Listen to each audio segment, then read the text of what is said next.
Hello बच्चों, मैं आपकी उर्मिला टीचर आप सभी का स्वागत करती हूँ। और अभी हम पढ़ रहे हैं अर्थशास्त्र यानी इको। इसका चैप्टर फर्स्ट हमने कंप्लीट कर लिया है।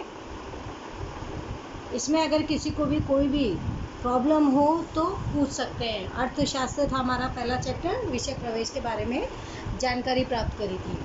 अब इसमें दूसरा चैप्टर हमारा है मूलभूत ख्याल और संकल्पनाएं। तो इसकी शुरुआत हम प्रस्तावना से कर रहे हैं।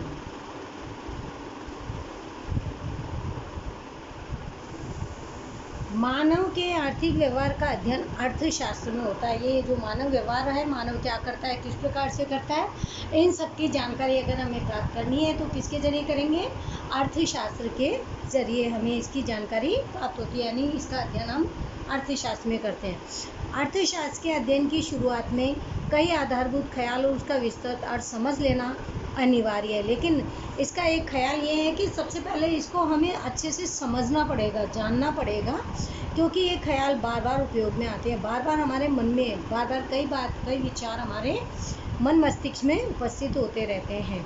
शुरुआती दौर में इन शब्दों के अर्थ और मूलभूत ख्याल को स्पष्ट समझकर प्राप्त कर लेने से अर्थशास्त्र का शेष अध्ययन सरल और समझने योग्य बनेगा। अगर हम इसको अच्छे से ध्यान से समझेंगे, ख्याल अच्छे से करेंगे तो ये हमें समस्या नहीं होगी, इसको हमें समझना चाहिए। इस प्रकार हम इस प्रकरण में वस्तु, सेवा और साधन, कीमत और मूल्य का अर्थ और अंतर, संपत्ति और कल्याण, व्यापार चक्र के संदर्भ में प्राथमिक जानकारी प्राप्त करेंगे। इसमें शुरुआत हम करेंगे कीमत और मूल्य। दैनिक व्यवहारिक जीवन में हम कीमत और मूल्यों को लगभग पर्यायवाची शब्द के रूप में उपयोग करते हैं, यानी वस्तु की कीमत क्या है और उसका मूल्य क्या है, ये दोनों हम इसे एक पर्यायवाची के रूप में मानते हैं। यह वस्तु मूल्यवान है, यह वस्तु कीमती है, इसकी कीमत अधिक है, इसकी इत्यादि वाक्यों में कीमत और मूल्य को लगभग पर्यायवाची शब्द ही बनाया गया है, किंतु अर्थशास्त्र के अध्ययन में उसे अलग अर्थ में समझना आवश्यक है। सबसे पहले हम पढ़ेंगे मूल्य की मूल्य होता क्या है।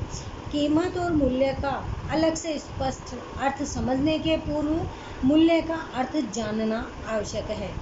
व्यवहार में मूल्य को दो तरह से देखा जाता है, एक तो उपयोगी मूल्य और दूसरा होता है विनिमय मूल्य। इसमें पहले हम पढ़ेंगे उपयोगिता मूल्य किसे कहते हैं। वस्तु मानव जीवन के लिए कितनी उपयोगी, यानी ऐसी कौन सी वस्तु जो ज़्यादा हमारे लिए उपयोगी है, महत्वपूर्ण है, वह उसको उपयोगिता मूल्य दर्शाता है। और जो ज़्यादा हमारे जीवन के लिए हमारे लिए ज़्यादा वो वस्तु उपयोगी होती है तो फिर वो उसका मूल्य भी हमारे लिए उपयोगिता दर्शाता है कि उसका क्या मूल्य है जो कि हमारे लिए उपयोगिता दर्शाता है। जैसे खुराक, पानी, सूर्य प्रकाश, हवा इत्यादि का उपयोगिता मूल्य खूब अधिक है। सबसे जो मानव को सबसे ज़्यादा जिसकी आवश्यकता होती है, जिसकी उपयोगिता है व्यक्ति के लिए, वो है खाना पीना यानी खुराक, पानी, सूर्य प्रकाश, हवा। इनके बगैर मनुष्य नहीं रह सकता है, यानी मनुष्य के लिए ये उपयोगिता मूल्य बहुत ज़्यादा होता है। फिर है विनिमय मूल्य। वस्तु या सेवा देकर उसके बदले में अन्य वस्तु या सेवा प्राप्त करना हो तो एक वस्तु के बदले में अन्य वस्तु की कितनी इकाई मिलेगी, यह संबंधित वस्तु का विनिमय मूल्य कहलाता है। यानी कि वस्तु का लेन देन करने के बदले में जो मूल्य दिया जाता है। उदाहरण, गेहूं के बदले में कितना चावल मिलेगा, गेहूं का विनिमय मूल्य दर्शाता है। यानी वस्तु विनिमय का मतलब क्या होता है कि अगर हमें किसी वस्तु के बदले में हमें वस्तु देनी है तो वो उसका मूल्य क्या है। जैसे गेहूं सस्ते होते हैं और चावल महंगे होते हैं तो वो उसका मूल्य दर्शाया जाता है। अब है उपयोगिता मूल्य और विनिमय मूल्य के बीच में जो संबंध होता है वो क्या होता है। वस्तु का उपयोगिता मूल्य हो तो उसका विनिमय मूल्य होगा, ऐसा नहीं कहा जा सकता। किंतु जिनका विनिमय मूल्य है, उस वस्तु का उपयोगिता मूल्य भी निश्चित है। उपयोगिता है, उस पर किसी भी व्यक्ति या पीढ़ी का कोई नियंत्रण न हो, तो ऐसी वस्तुओं का विनिमय मूल्य अत्यंत ही नीचा रहता है। उदाहरण सूर्य प्रकाश, हवा, पानी इत्यादि। जिन वस्तु की कमी हो, पूर्ति पर बहुत कम लोगों का नियंत्रण हो, तो उस वस्तु की उपयोगिता मूल्य कम होने के बावजूद भी विनिमय मूल्य ऊंचा रहता है। जैसे कि सोना, चांदी, हीरा। अभी ये सबको मालूम है कि लोगों के लिए इतना उपयोगी नहीं है, काम इतना नहीं लेते, लेकिन फिर भी ये काफ़ी महंगा होता है। इन वस्तुओं की कमी होने के कारण उनका विनिमय मूल्य ऊंचा होता है, क्योंकि ये जगह जगह कोई लारी दुकानों पे तो खुलते नहीं है, रखे नहीं होते, यानी कम होते हैं, तो ये चीज़ें कम होने के बावजूद भी महंगी होती है। यह बात याद रखना अनिवार्य कि एक समय और स्थान पर जिसका विनिमय मूल्य कम हो, उसका अन्य स्थान और समय पर विनिमय मूल्य ऊंचा हो सकता है। जरूरी नहीं है जिस जगह पर वो वस्तु की कीमत क्या है तो वो दूसरे स्थान पर भी वही होगी, ये कम और ज़्यादा हो सकती है। उदाहरण, पानी का विनिमय मूल्य 0 था, किंतु शुद्ध पानी की कमी होने के कारण उसका विनिमय मूल्य ऊंचा है। जो नल पे पानी आता है, अब उसकी कीमत नहीं लगा सकते हम लोग, वो 0 के बराबर है, लेकिन जब हम बाहर से पानी फिल्टर वाला पानी मंगवाते हैं तो वो हमारे लिए विनिमय मूल्य ऊंचा है, यानी वो ही पानी हमारे लिए महंगा हो जाता है। उपयोगिता मूल्य और विनिमय मूल्य के अर्थ में रहे अंतर को समझने के बाद इस बात को ध्यान में रखना चाहिए कि अर्थशास्त्र में जहाँ जहाँ मूल्य शब्द का उपयोग हुआ हो, तो वह विनिमय मूल्य के संदर्भ में ही उपयोग में लिया है, ऐसा मानना चाहिए। इसीलिए अर्थशास्त्र के अध्ययन में मूल्य शब्द का अर्थ एक वस्तु के बदले में अन्य वस्तु की कितनी इकाई प्राप्त होती है, उसका प्रमाण वस्तु का मूल्य दर्शाता है। और वस्तु के बदले में मुद्रा का भुगतान किया हो तो वस्तु के बदले में चुकाई गई राशि वह उस वस्तु की कीमत को दर्शाता है। इस प्रकार मूल्य अर्थात वस्तु या सेवा का अन्य वस्तु के प्रमाण में विनिमय मूल्य क्या है, ये दर्शाया जाता है। अब है वस्तु और सेवाएं। व्यक्ति अपनी तमाम आवश्यकता अलग अलग तरह से संतुष्ट करने का प्रयास करता है, यानी उनकी काफ़ी सारी आवश्यकताएं होती है, अब उनको अलग अलग तरह से वो प्राप्त करना चाहता है ताकि वो उनकी आवश्यकता पूरी हो सके और उन्हें संतुष्टि मिल सके। जिन भौतिक वस्तुओं के द्वारा आवश्यकता संतुष्ट की जाती है उसे वस्तुएं कहते हैं। वस्तुएं किसे कहते हैं? जिनके द्वारा मनुष्य अपनी आवश्यकताओं को पूरी कर देता है। अब है सेवाएं। सेवाएं अभौतिक विषय सेवा होती है, जैसे कि भूख संतुष्ट करने के लिए खुराक है वस्तु, जिज्ञासा संतुष्ट करने के लिए है सेवा। ये हमारी क्या है? अभौतिक सेवाएं हैं। व्यक्ति की आवश्यकता भौतिक और शारीरिक होती है तथा अभौतिक होती है मानसिक, यानी हमारे मन में चल रहा है कि हमको भूख लग रही है कुछ खाना है, संतुष्टि मिल जाती है। लेकिन जो शारीरिक होती है यानी शरीर के लिए होती है, जैसे हमें कपड़े पहनने को चाहिए, खाना चाहिए, यह हमारी एक भौतिक आवश्यकता होती है। इन आवश्यकताओं को संतोष भी भौतिक और शारीरिक रूप से ही होता है। अभौतिक मानसिक रूप से होता है। खाना पीना, घूमना खेलना ये भौतिक शारीरिक आवश्यकता है, जिसे संतुष्ट करने वाले परिबल भी भौतिक अर्थात उन्हें मापा जा सके ऐसा होता है। जो वस्तुएं मानसिक आवश्यकता को संतुष्ट करने वाले हो वो होती है विषय सेवा है। अब है वस्तुओं के प्रकार की। वस्तुएं कितने प्रकार की होती है? इसमें सबसे पहले भौतिक और अभौतिक वस्तुएं। भौतिकता के आधार पर वस्तुओं को दो भागों में यानी दो प्रकार होते हैं, भौतिक वस्तु और अभौतिक वस्तुएं। अभौतिक वस्तु कि जिसे हम सेवा के रूप में जानते हैं, जैसे गेंद, bat, time, TV, fridge, mobile, ये सब क्या है, हमारी सेवाएं हैं। ऐसे देखा जा सकता है जो हमें भौतिक सेवाएं हैं। ये हमारी कौन सी है? अभौतिक सेवाएं हैं। और भौतिक सेवाएं हमारी कौन सी है? संगीत, शिक्षा, चिकित्सा, सलाह इत्यादि। ये हमारी अभौतिक सेवाएं कहलाती है। भौतिक सेवाएं कौन सी होती है? गेंद, बैट, प्राइम, टीवी, मोबाइल आदि। और अभौतिक कौन सी होती है? संगीत, शिक्षा, चिकित्सा या सलाह। ये सब हमारी अभौतिक सेवाएं होती है। अब है सर्वसुलभ और आर्थिक सेवाएं। जिन वस्तु या सेवा की पूर्ति पर किसी का अंकुश न हो, किसी की रोक टोक न हो, और जो वस्तु या सेवा किसी को भी जब चाहे तब जितनी मात्रा में प्राप्त हो, उन्हें सर्वसुलभ, यानी जो ऐसी वस्तु है जो आसानी से और सभी व्यक्तियों को प्राप्त हो, उन्हें कहते हैं सर्वसुलभ वस्तुएं। जैसे कि हवा, सूर्य प्रकाश। अब इस पर के कोई भी रोक नहीं सकता, हवा को कोई भी नहीं रोक सकता, सबको जितनी ज़रूरत है उतनी मिलती रहेगी। सूर्य का प्रकाश किसी के रोकने से नहीं रुक सकता, वो भी सभी को जितनी उसको ज़रूरत है उतनी वो प्राप्त हो जाती है। इसे हम सर्वसुलभ, यानी जो सभी को आसानी से प्राप्त होती है, ऐसा सर्वसुलभ वस्तुएं कहते हैं।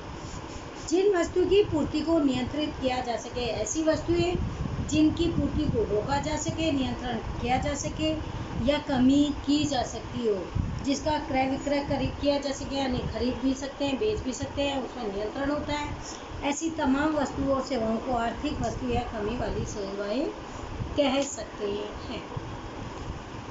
अब है टिकाऊ और नाशवान वस्तुएं। टिकाऊ जो लंबे समय के लिए चलती है, और नाशवान जो कुछ समय बाद खत्म हो जाती है, पूरी हो जाती है। वस्तुओं के टिकाऊपन के आधार पर उसके दो प्रकार दर्शाए जा सकते हैं, एक टिकाऊ वस्तु और दूसरी होती है नाशवान वस्तु। कई वस्तुओं का उपयोग करते ही उनका अंत हो जाता है, यानी जो होती है नाशवान वस्तु, यानी काम में ली और वो ख़त्म हो जाती है, या फिर बिना काम में ली हुई भी रखी भी वो ख़राब हो जाती है, उन्हें नाशवान वस्तुएं कहते हैं। जबकि कई वस्तु लंबे समय तक उपयोग में ली जा सकती है, जिन्हें टिकाऊ वस्तु कहते हैं, यानी काफ़ी समय के लिए जो वस्तुएं काम में ली जाती है, टिकी रहती है, चलती है, वो टिकाऊ वस्तु होती है। कम समय में उपयोग में ली जाने वाली वस्तुएं, जो कम समय में काम में लेने के बाद जिसका अंत हो जाता है, वो होती है नाशवान वस्तुएं। उदाहरण: बिस्किट, दूध, फल जिनकी समयावधि कम होती है, इनको उपयोग में न ले तो लंबे समय तक उपयोग में नहीं ली जाती, अर्थात ये नाशवान होती है, यानी ये लंबे समय तक नहीं चल सकती। अगर दूध फ्रीज में कितने दिन रख सकते? 4 दिन 5 दिन, यानी ये ऐसी वस्तु है जो काम में लेना आवश्यक है, यानी कुछ समय बाद ये खराब हो जाती है। जबकि जो लंबे समय में टिकाऊ वस्तु होती है, वो लंबे समय तक चलने वाली होती है। जैसे एक बार जूते ले लिए, कपड़े खरीद लिए, तो वो ऐसा नहीं है कि 2-4 दिन में ख़राब हो जाएंगे, वो हमारे कुछ महीने तक उपयोग में लेंगे। टीवी, फ्रिज, ये सब ऐसी वस्तु है जो हमारे लंबे समय तक हम इन्हें काम में ले सकते हैं। निजी और सार्वजनिक वस्तुएं। वस्तु की मालिकी और उपभोग के स्वरूप के आधार पर वस्तु के दो प्रकार बताए जाते हैं, जैसे निजी वस्तु और सार्वजनिक वस्तु। कुछ वस्तु ऐसी होती है जो अपनी खुद की पर्सनल होती है, और कुछ वस्तु ऐसी होती है जिन पर सार्वजनिक अधिकार होता है, यानी सबका अधिकार होता है। वस्तु की मालिकी निजी व्यक्तिगत हो तो उसे निजी व्यक्ति कहते हैं, यानी खुद की वस्तु की होती है। उस वस्तु के उपयोग का निर्णय निजी व्यक्ति के अधीन है, यानी खुद के जो पर्सनल मालिक है वो उसका अधिकार रखता है। और जिस वस्तु की मालिकी सार्वजनिक संस्था या सरकार की हो तो वह वस्तु सार्वजनिक कही जाएगी, यानी जिसका अधिकार निजी का नहीं होगा, सबका होगा, सरकार का होगा, संस्था का होगा, तो वो वस्तु सार्वजनिक कहलाती है। जिसके उपयोग का निर्णय कोई निजी व्यक्ति स्तर पर, यानी अब सरकार के सार्वजनिक है तो वो निजी व्यक्ति उस पर इतना अधिकार नहीं रह सकता कि इस गार्डन में मत जाओ या रोड पे मत चलो, ऐसा वो व्यक्ति नहीं बोल सकता, क्योंकि वो सार्वजनिक वस्तु है। वस्तु के उपयोग के आधार पर निजी वस्तु तथा सार्वजनिक वस्तु का विचार भी किया जा सकता है। जिस वस्तु में स्पर्धात्मक और वंचितता का गुण है, यानी कंपटीशन या फिर वो रह जाता है, नहीं मिल पाती है, उसे निजी वस्तु कहते हैं। अर्थात जिस वस्तु का एक व्यक्ति उपयोग कर रहा है तब अन्य व्यक्ति उस वस्तु का उपयोग नहीं कर सकता है, क्योंकि निजी चीज़ है वो। अब मान लीजिए ये अभी ये बुक मेरी है, तो अब ये बुक मेरी है तो मैं ही पढ़ूंगी, ये दूसरे व्यक्ति को मैं नहीं दे सकती। उसका कारण क्या है कि ये निजी वस्तु है, यानी ये मेरी खुद की बुक है। तो इसका उपयोग भी कौन करेगा? मैं ही करूँगी। एक समय पर एक ही व्यक्ति करेगा, बाद में आप चाहे ले सकते हो, लेकिन इस समय इसका उपयोग मैं ही करने वाली हूँ।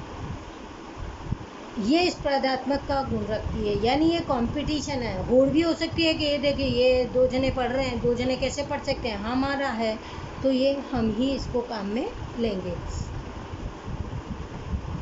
जिस वस्तु का एक व्यक्ति उपयोग कर रहा है अन्य व्यक्ति उस वस्तु का उपयोग नहीं कर सकता, वे स्पर्धात्मक गुण कहलाती है। उदाहरण, जो बिस्किट एक बालक खा रहा है उसी बिस्किट को अन्य व्यक्ति को नहीं दिया जा सकता, क्योंकि वो बच्चा है, वो बिस्किट तो वो ही खा रहा है। अगर अन्य व्यक्ति को देंगे तो वो दूसरा देंगे, न कि वो उसका खुद का छीन करके हम उसे नहीं दे सकते। इसके अतिरिक्त निजी वस्तु वंचितता का गुण भी रखता है, क्योंकि निजी वस्तु है और उसका दूसरा व्यक्ति उससे वंचित रह सकता है, उसको वो प्राप्त नहीं होती है। जो व्यक्ति कीमत का भुगतान न करे तो संबंधित व्यक्ति को वस्तु के उपयोग से वंचित रखा जा सकता है, क्योंकि खरीदे किसने? जिस बालक ने खरीदे हैं तो वो बिस्किट भी उसी बालक के होंगे। अब जिसने खरीदी नहीं है तो वो उस वस्तु से वंचित रह जाएगा। उदाहरण, कीमत का भुगतान न करे तो उसे मोबाइल फ़ोन का उपयोग करने को भी नहीं मिलेगा। अब आपकी पर्सनल चीज़ पर आपका ही हकदार होगा। आप अपनी पर्सनल चीज़ पर जब आपने पैसे खर्च करें तो आप किसी और को उपयोग में नहीं लेने दे सकते, और दूसरा व्यक्ति उसको उपयोग में लेने से वंचित रहता है। अब इसके विपरीत सार्वजनिक वस्तु का उपयोग सामूहिक स्तर पर होता है, जबकि ये तो क्या पढ़ा हमने? निजी वस्तु है। अब क्या है? सार्वजनिक वस्तु है। सार्वजनिक वस्तु में क्या है कि उसमें निजी व्यक्ति अपना अधिकार नहीं रखता है। एक व्यक्ति अस्पर्धात्मक।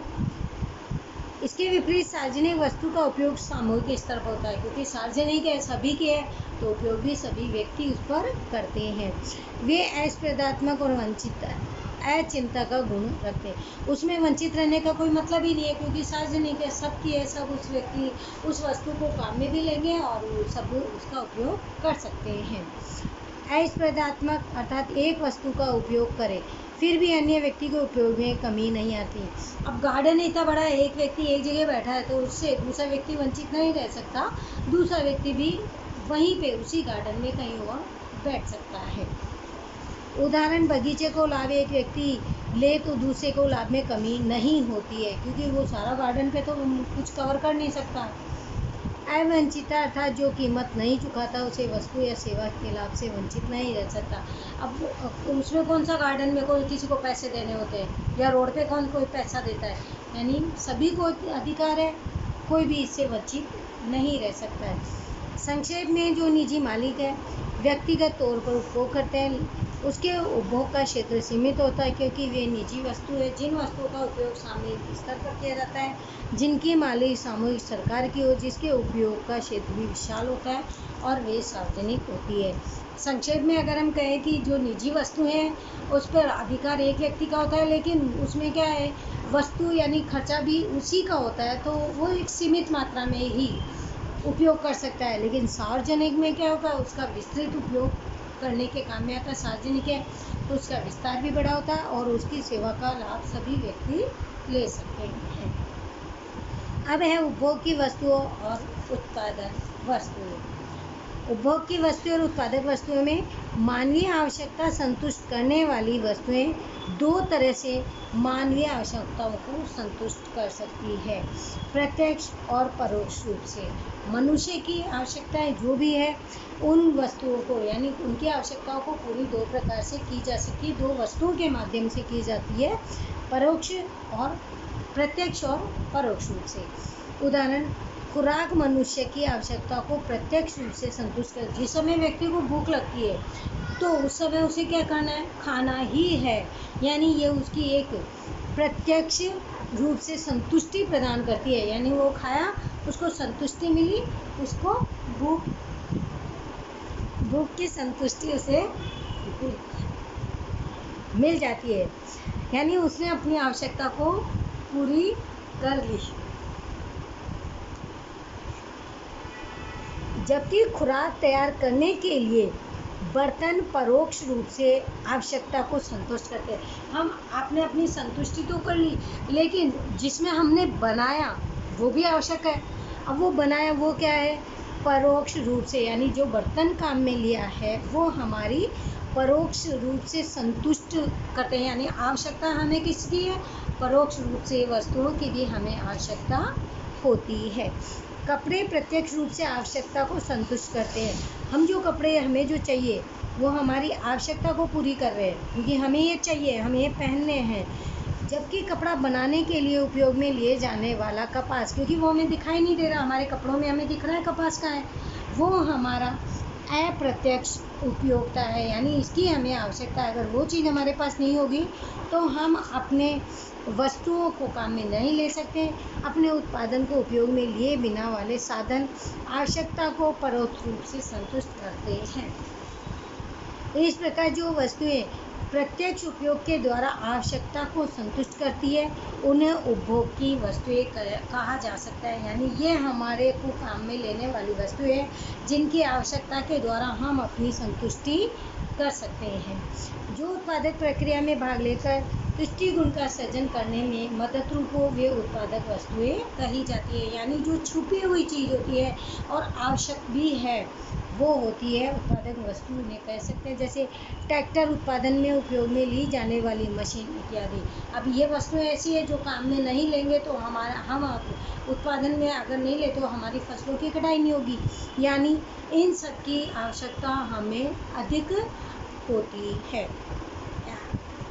आज हमने पढ़ा कि मूलभूत ख्याल और संकल्पना, इसमें कीमत और मूल्य के बारे में जानकारी प्राप्त करी।